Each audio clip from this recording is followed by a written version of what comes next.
आपल्या महाराष्ट्रामध्ये मोदीजींच्या नेतृत्वात गेल्या 1.5 वर्षामध्ये 50 लाख लाडक्या बहिणी या लखपती दिदी झाल्या आहेत.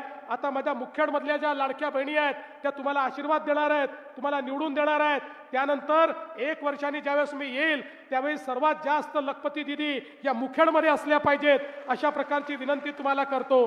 खरं म्हणजे बंधू भगिनींनो, मी तुम्हाला एवढंच सांगण्याकरता आलो आहे. 20 तारखेला निवडणूक आहे.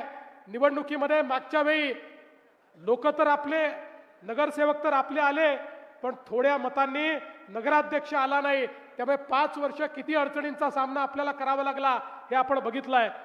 आणि मी केवळ हे सांगण्याकरता आलो आहे की तुषार राठोड आणि विजयाताई यांच्या पाठीशी संपूर्ण महाराष्ट्राचं सरकार उभं राहील हे सांगण्याकरता मी या ठिकाणी आलो आहे.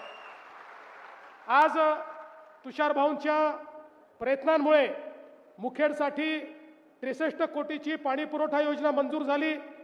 पुढच्या 3 महिन्यामध्ये या योजनेचं काम पूर्ण होईल. आणि आता भूमिगत गटार योजनेचा 108 कोटीचा प्रस्ताव आमच्याकडे प्रलंबित आहे.